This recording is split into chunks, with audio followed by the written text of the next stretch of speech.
And major developments in what is now a homicide investigation of 23-year-old Kada Scott. A medical examiner today officially ruling her manner of death as a homicide. It comes just 18 days after she disappeared. And tonight, we're learning more about what led police to their suspect, Keon King. The district attorney charging the 21-year-old with murder and other charges following the ME's ruling. Kada Scott disappeared the night of October 4th. Her remains were found just 2 weeks later at the former Ada Lewis Middle School in Germantown. More now on the list of charges that King is facing, including robbery and abuse of a corpse. Our Steve Keeley is live tonight for us. And Steve, we now know that Kada and King were texting with each other.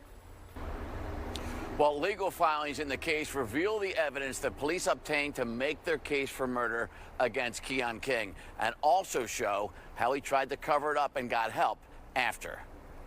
At 10:07 a.m. on the morning of October 4th, 12 hours before she was last seen, Kada Scott texted, "Kidnap me again," to her accused killer, Keon King, followed by plans to meet later that night, the affidavit of probable cause states, supporting homicide, abuse of corpse, and conspiracy charges among 11 more crimes filed against King.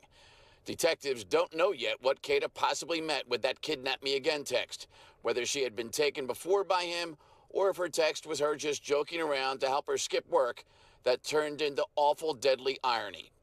Also in the court filing, video evidence King had help taking Kada Scott's body from a stolen car and burying her in the shallow grave behind the long-vacated Philadelphia public school, supporting the conspiracy charges.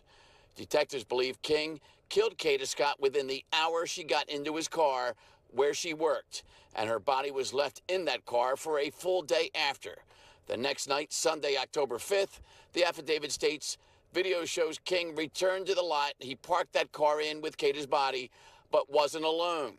Arriving in the gold Toyota Camry police recovered last week, video from the nearby Philadelphia Rec Center surveillance camera shows two individuals on foot approached the suspect vehicle after waiting 4.5 hours until 3:56 a.m.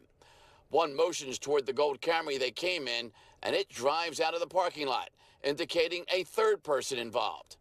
King and the other person with him then go back to the Hyundai Accent, remove a heavy object consistent with a human body, and carry that object to the playground in the direction of where the human remains were recovered. The Hyundai is later seen driving out of the parking lot, and it was later found set on fire and completely burned. The affidavit states the sequence of King's phone radio tower transmission measurements, coupled with video evidence from the Albury Rec Center, supports that King is present for and participates in all the crimes outlined in this affidavit.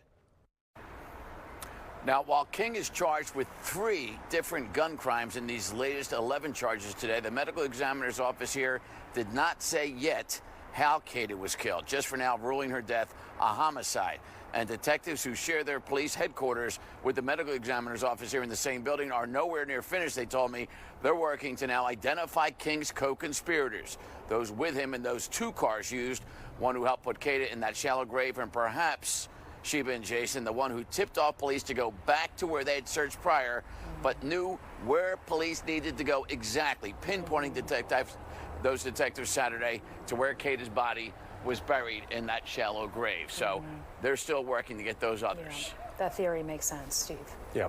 All right. Steve Keeley, thank you very much.